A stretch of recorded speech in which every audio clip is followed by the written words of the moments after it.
MVP from WWE, Chris Jericho from AEW, reportedly in a backstage confrontation. I'm going to throw in my thoughts. Also, John Cena return plans. Sami Zayn talks about NXT 2.0 and NXT 2.0's new logo. Yeah, we're going to talk about it all in today's video. If you guys want more like this, go ahead and subscribe. Sami Zayn talking about NXT 2.0 is just a very, very good thing to listen to. He was on the After the Bell podcast with Corey Graves, one of my favorite podcasts in WWE. And basically, Sami Zayn talked about how he essentially compares his NXT run to NXT 2.0 and really doesn't see much of a difference, which is something that I have explained to people a lot.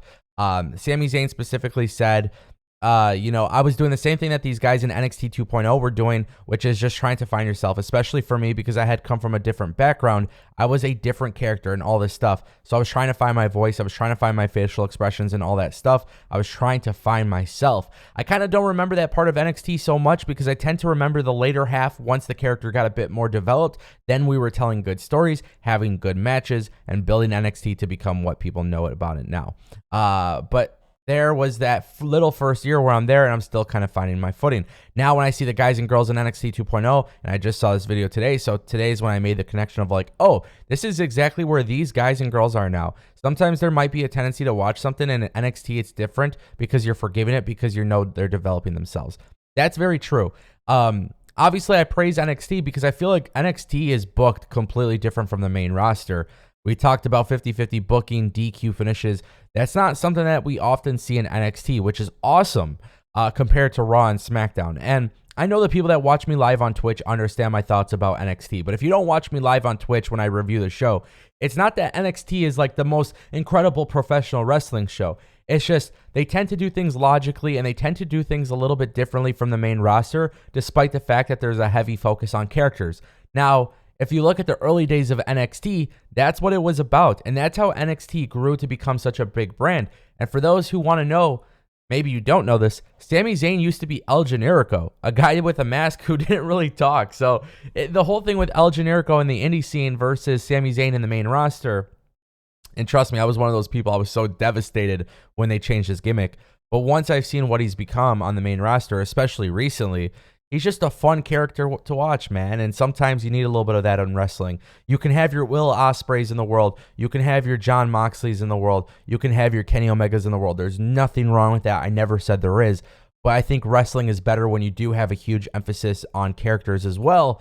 And man, sometimes life is rough. Sometimes, shit gets stressful. So when you can have people that do both, not only just great wrestling, but also make you laugh or tell a story or whatever it is, like that's great. Not to mention, I know a lot of people hated NXT because of the brand change, right? We saw the brand change. Well, now it appears that NXT is using a different variation of the logo. Obviously, we know they've been doing this when it comes to the pay-per-views, but typically they use the new NXT logo. Here, the shaping of the NXT is very similar to the old style, but also kind of merged with the new. So I don't know if this is WWE changing course on the branding. I know the branding was a concern for people because they completely changed it.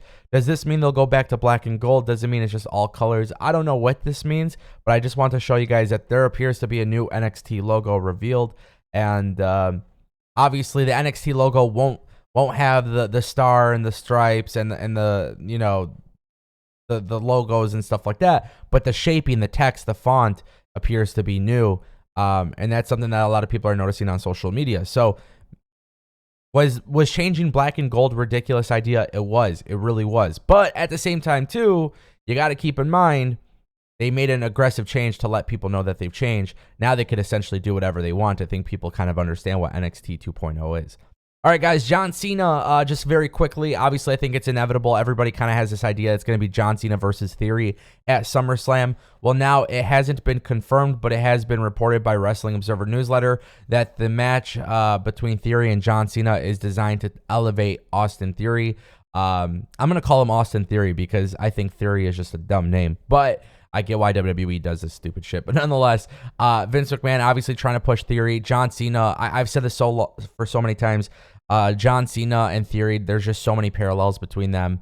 From when John Cena started. John Cena's plan is to return later this month on Raw, which is great.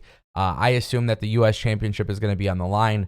One thing I've wanted to fantasy book, though, was the idea instead of having a championship on the line, I would actually have John Cena and Theory at Money in the Bank, both of them in the match. And I would actually have John Cena win Money in the Bank. And then essentially when John Cena wins Money in the Bank, it's going to be U.S. champion versus Money in the Bank briefcase at SummerSlam. So winner gets all. And then that's how I would have Theory win.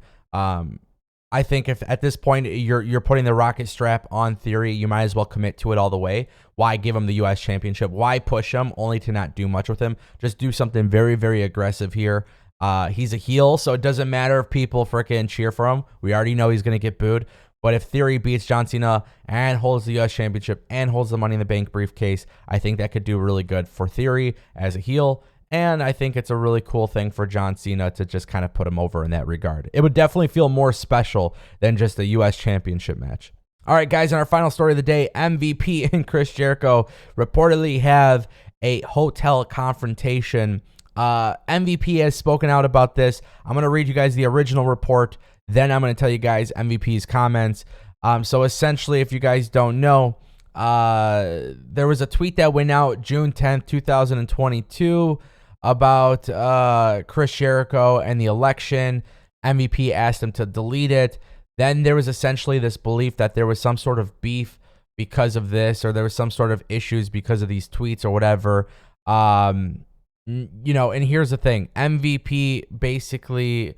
The report that came out was that essentially there was a confrontation with Chris Jericho and MVP at the hotel that they were staying in. MVP obviously lives in Houston, so this would have taken place this past week in Dynamite.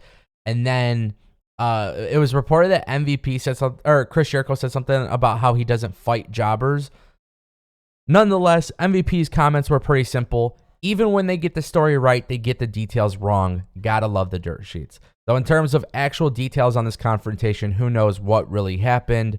You know, I don't think in a situation like this, I don't think, you know, I don't think you got to, like, whatever Meltzer says and whatever these people say, I don't think you can 100% understand, like, you know, when there's beef or whatever it may be, confrontation, like, man, maybe he could have just had a simple conversation with the dude and just said, hey, Chris, maybe this is my issue or whatever. I don't know. You know what I mean? I think, like, people are saying, oh, it's a tense confrontation. It's this, it's that.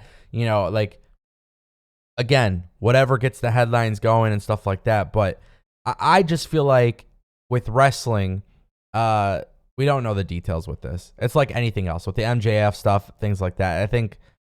I just think it's a lot easier to just move on. You know what I mean? And MVP and Chris Jericho are both some of my favorites in their respective shows. Hopefully everything just clears up and gets better. Let me know what you guys think in the comment section down below. I'll see you next time.